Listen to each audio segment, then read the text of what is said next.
Olá, tudo bem com vocês? Eu sou o Dr. Roberto, sou advogado, sou professor, palestrante e pesquisador. Sou bacharel em teologia, bacharel em direito, com especialização e pós-graduação em direito penal, processo penal, direito do consumidor, direito público, direito do trabalho e processo do trabalho, docência e ensino superior e conciliação, mediação e arbitragem. Devido à insistência e o incentivo de muitos amigos, familiares e até clientes, para que criássemos um canal onde pudéssemos tirar as dúvidas e dar orientações, criamos este canal. Conheça o seu direito.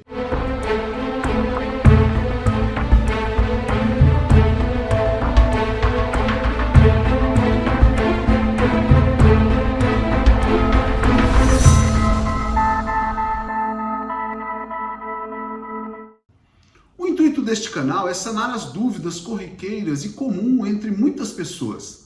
Também prestar orientações e esclarecimento da área jurídica, principalmente das áreas de atuação aqui do escritório. Então nós estaremos limitando-se às áreas de atuações aqui do escritório, tais como direito do consumidor, direito de família, direito do trabalho e processo do trabalho, direito penal e processo penal, das execuções criminais e do direito religioso.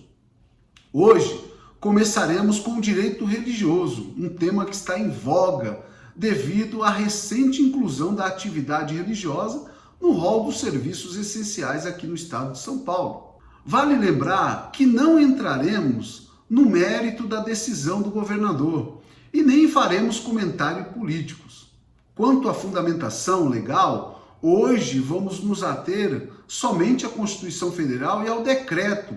Portanto, o tema de hoje será: instituições religiosas podem funcionar na fase vermelha? Bom, de pronto eu já te dou uma resposta positiva. Sim, podem funcionar.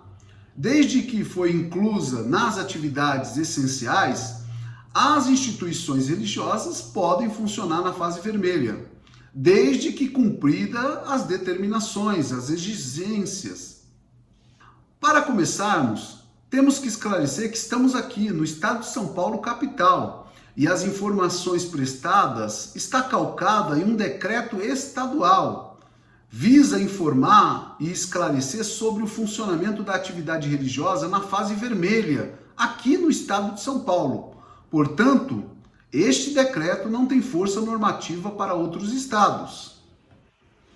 A Suprema Corte do nosso país, o Supremo Tribunal Federal, no dia 15 de abril de 2020, decidiu que os estados e os municípios teriam autonomia para determinar as medidas para o enfrentamento ao coronavírus, ou seja, seriam eles quem determinariam as regras de isolamentos, e essa decisão foi referendada agora no dia 19 de fevereiro de 2020.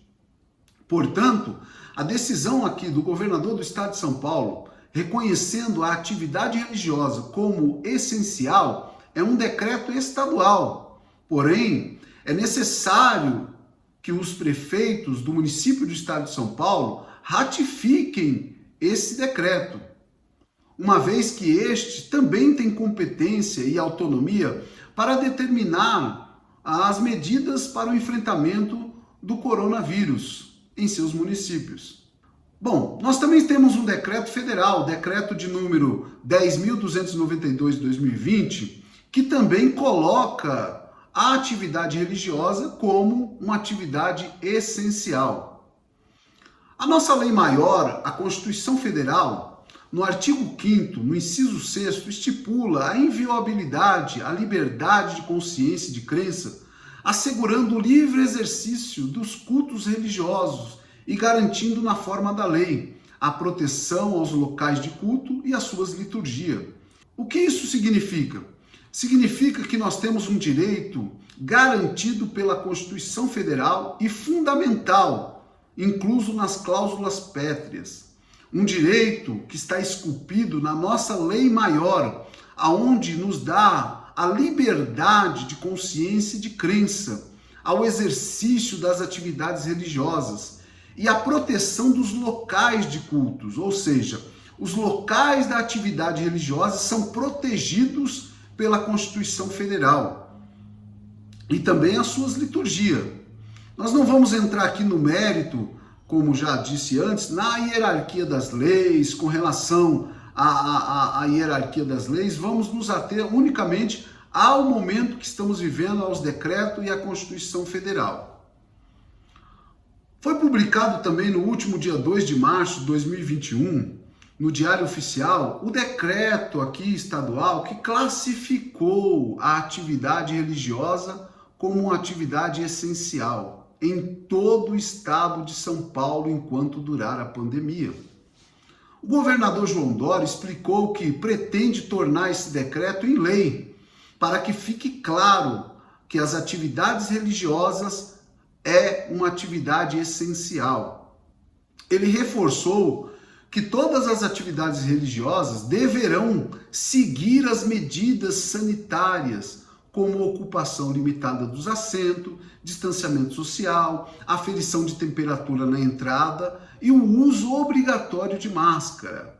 Bom, eu tenho prestado ao longo desses anos assistência jurídica a diversas instituições religiosas com viés cristão, ajudando nas questões jurídicas, tais como criação de estatuto, criação de regulamento interno, criação de comissões para resoluções de conflitos internos dentro da igreja, orientações com relação à exclusão de membros ou mesmo de obreiros da igreja, como é que se deve se dar essas questões. Porém, as informações que hoje estou prestando aqui, elas não só agasalham a igreja cristã, mas todas as religiões, até porque o nosso país é um país laico, ou seja, qualquer pessoa pode professar sua fé sem ter que sofrer discriminações.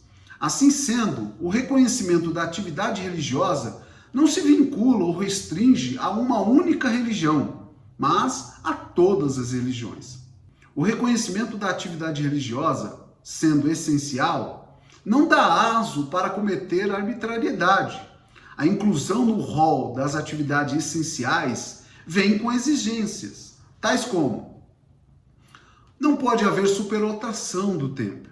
É de fundamental importância que não pode superlotar, não pode passar da capacidade que foi exigida de 40% do ambiente. Então, um ambiente onde se faz o exercício, onde se dá o exercício religioso, só pode ter ali 40% da sua capacidade.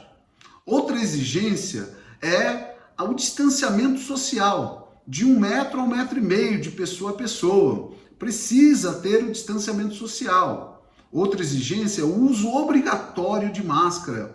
E aí eu quero pontuar que o uso obrigatório de máscara não é colocar a máscara no rosto de qualquer jeito. A máscara precisa tapar tanto a boca quanto ao nariz, para que você proteja a si mesmo e proteja as outras pessoas.